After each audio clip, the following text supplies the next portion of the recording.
Bismillahirrahmanirrahim. Assalamualaikum warahmatullahi wabarakatuh. Waalaikumsalam warahmatullahi wabarakatuh. Alhamdulillahirabbil alamin. Sebelum memulai pembelajaran, marilah kita berdoa terlebih dahulu. Siapa yang mau memimpin doa? Silakan. Silakan Mbak memimpin doanya. Mari teman-teman sebelum belajar kita berdoa terlebih dahulu. Berdoa mulai.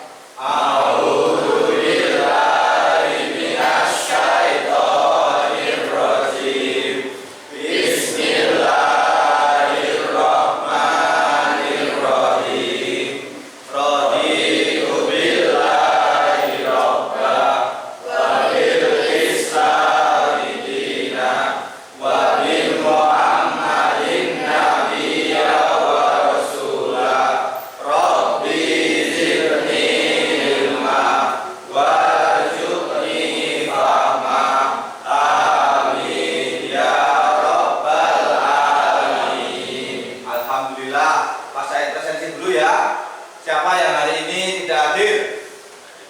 Hadir semua? Alhamdulillah. Baik, kita lanjutkan. Sebelum kita belajar, kita menyanyikan lagu kebangsaan Indonesia Raya. Kira-kira siapa yang mau memimpin untuk menyanyikan lagu Indonesia Raya? Ya. Oke Mas, silakan Mas. Mari teman-teman kita menyanyikan lagu Indonesia Raya. Silakan berdiri. 1, 2, 3. Indonesia tanah airku, tanah tumpah darahku. Merdeka, merdeka, tanahku, negeriku yang ku cinta. Indonesia Raya, merdeka, merdeka, hiduplah Indonesia Raya. Silakan duduk kembali.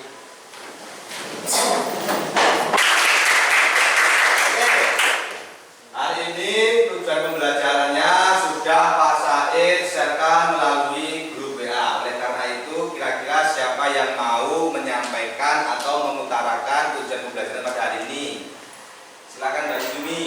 Tujuan pembelajaran kita hari ini adalah 1. Menganalisis manfaat menghindari sikap itu bergoyah-goyah. 2. Membuat karya dan mempublikasikan di media sosial. 3. Menghindari sikap itu bergoyah-goyah. Dan keempat, terbiasa bersikap rendah hati dalam kehidupan sehari-hari. Bagus.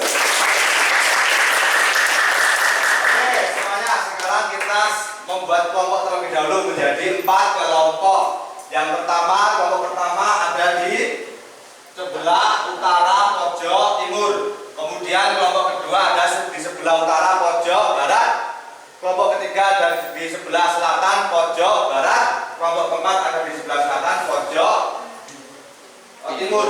Nah, oleh karena itu silakan kalian membentuk kelompok sebagaimana pembagian kelompok yang sudah saya sharekan dan sudah saya buat melalui link grup WhatsApp. Silakan. Yuk kita beralih buat kelompok. Jalan, oke.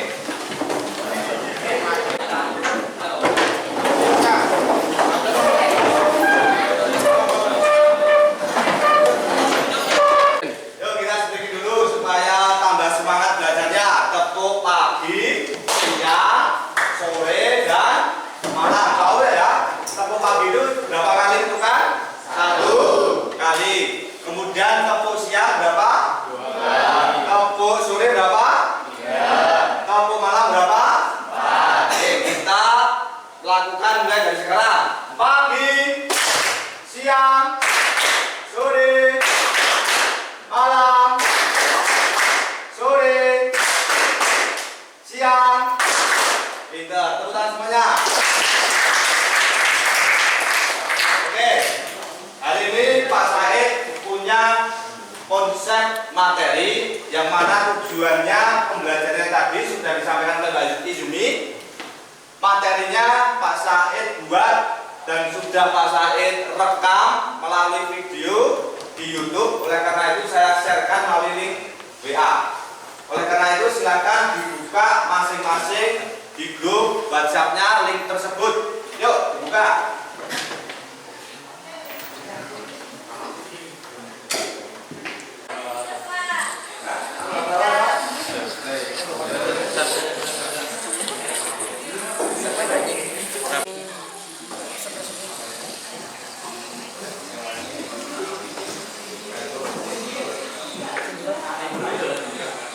Sudah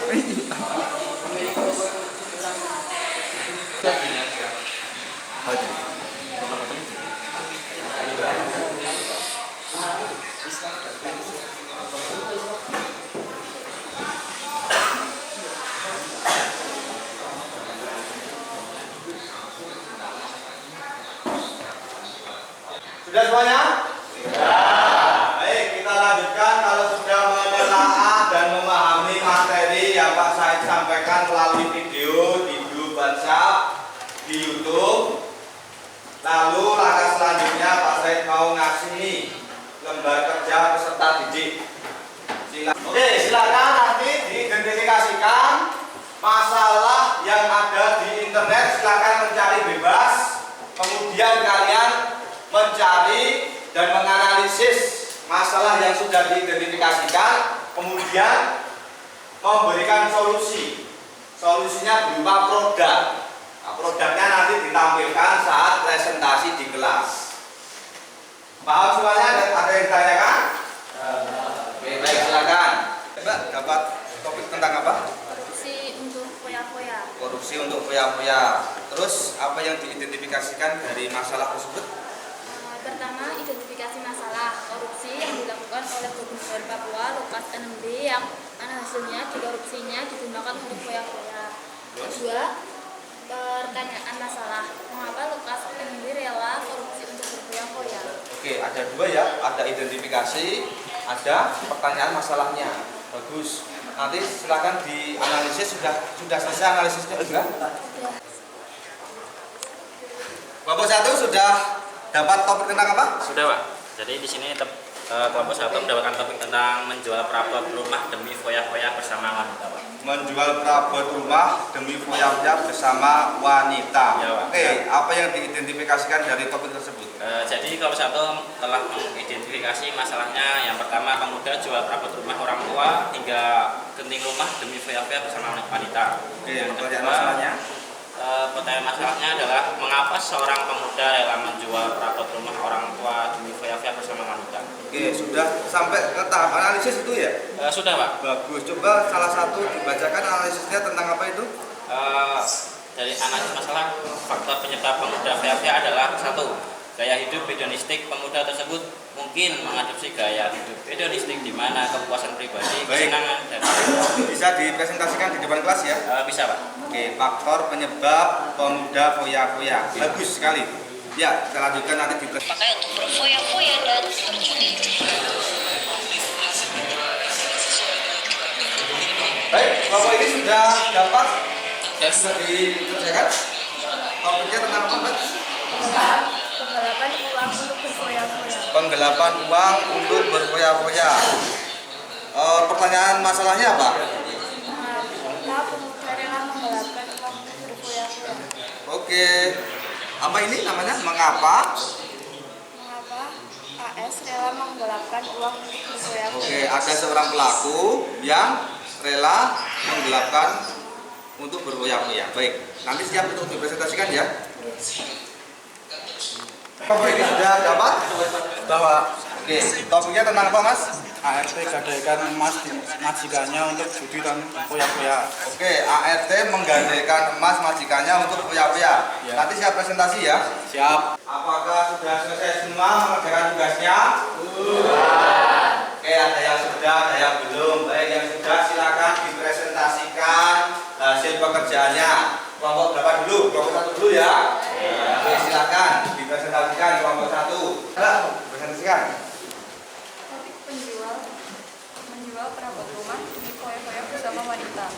Identifikasi masalah 1. Identifikasi masalah pemuda jual perabot rumah orang tua hingga genting rumah demi foya-foya bersama wanita. Pertanyaan masalah, mengapa seorang pemuda rela menjual perabot rumah orang tua demi foya-foya bersama wanita? Analisis masalah, faktor penyebab pemuda foya-foya. 1. Gaya hidup hedonistik. Pemuda tersebut mungkin mengadopsi gaya hidup hedonistik di mana keputusan pribadi, kesenangan, dan kesenangan menjadi prioritas utama. Dalam hal ini, dia mungkin cenderung mengejar kesenangan dan foya-foya tanpa mempertimbangkan konsekuensi jangka panjang. 2.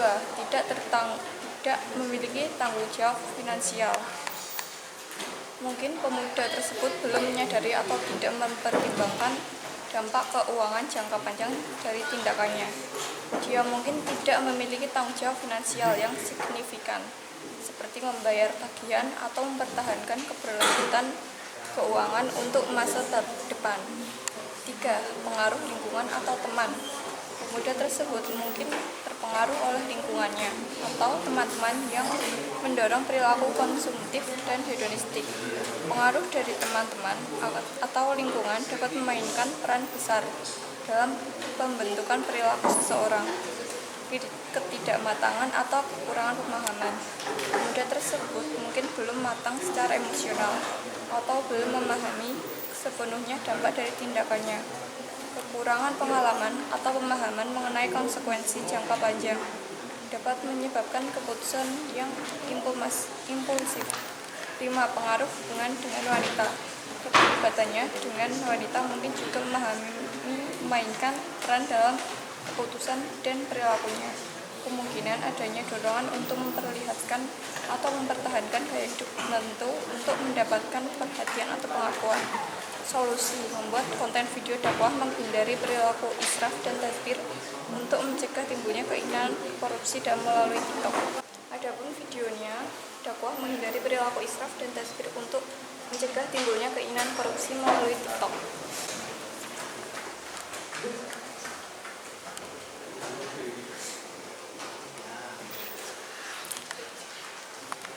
Linknya akan saya sampaikan di grup WhatsApp ya.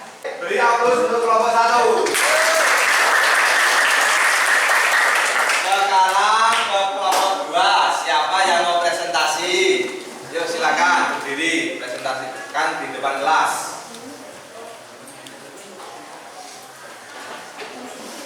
Topik korupsi untuk foya-foya. Identifikasi masalah. 1. Identifikasi masalah korupsi yang dilakukan oleh Gubernur Papua Lukas NMB yang mana hasil korupsinya digunakan untuk foya-foya. 2. Pertanyaan masalah mengapa Lukas NMB rela korupsi untuk foya-foya. Analisis masalah. Faktor penyebab korupsi meliputi 2 faktor, yaitu internal dan eksternal. Mengutip buku Pendidikan Anti Korupsi untuk Perguruan Tinggi yang bisa diunduh di sini. Faktor internal merupakan penyebab korupsi dari diri pribadi, sedang faktor eksternal karena sebab-sebab dari luar. Faktor penyebab internal. 1. Sifat serakah atau tamak atau rakus manusia. Keserakahan dan tamak adalah sifat yang membuat seseorang selalu tidak merasakan cukup atas apa yang dimiliki, selalu ingin lebih. Dengan sifat tamak, seseorang menjadi berlebihan mencintai harta, padahal bisa jadi hartanya sudah banyak atau jabatannya sudah tinggi. Dominannya sifat tamak membuat seseorang tidak lagi memperhitungkan halal dan haram dalam mencari rezeki. Sifat ini menjadikan korupsi adalah kejahatan yang dilakukan para profesional, berjabatan tinggi dan hidup berkecukupan. 2. Gaya hidup konsumtif. Sifat serakah ditambah gaya hidup yang konsumtif menjadi faktor pendorong internal korupsi. Gaya hidup konsumtif misalnya membeli barang-barang mewah dan mahal atau mengikuti tren kehidupan perkotaan yang serba glamor. Solusi: membuat konten video dakwah menghindari perilaku israf dan tafsir untuk mencegah timbulnya keinginan melakukan TikTok. Untuk video TikToknya akan dipresentasikan oleh Mbak Rizka. Baik, Mbak Rizka silakan.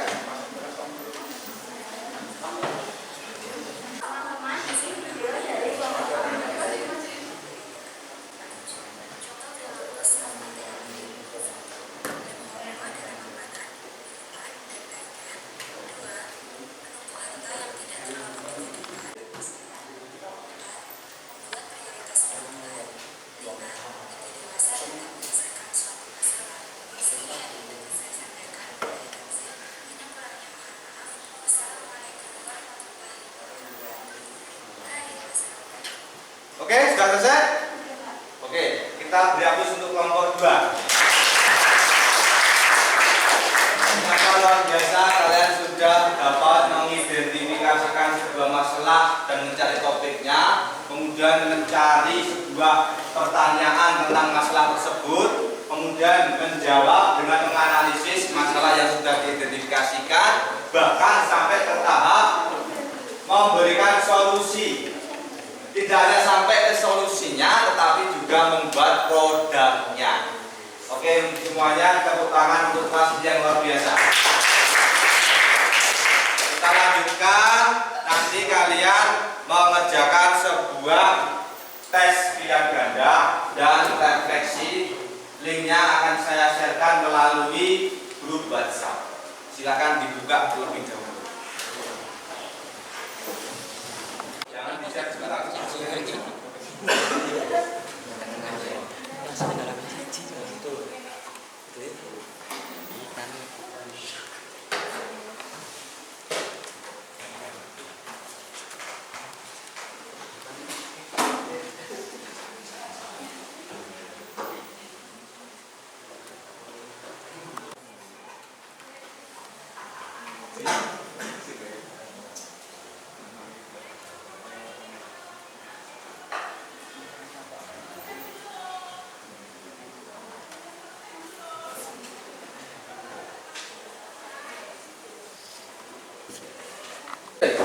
Baik anak-anak, sudah selesai rumahnya untuk mengerjakan berbeda?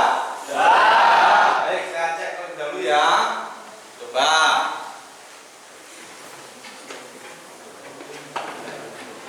Wah, ternyata rata-rata 180. Banyak yang sudah tuntas nih. Oke, pinter semuanya. Ada yang belum tuntas juga nih, masih ada 40. Nah, yang 40 ini nanti diremedi ya.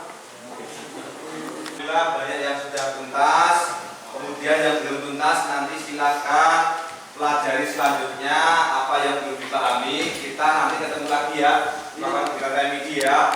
Terus untuk pembelajaran selanjutnya besok kita akan menganalisis dan menerapkan tentang kompetisi dalam kebaikan. Oleh karena itu silakan pelajari terlebih dahulu untuk pertemuan selanjutnya. Karena waktu sudah habis, marilah kita berdoa terlebih dahulu untuk mengakhiri kegiatan pembelajaran pada hari ini. Posisi berdoa mulai. Alhamdulillah.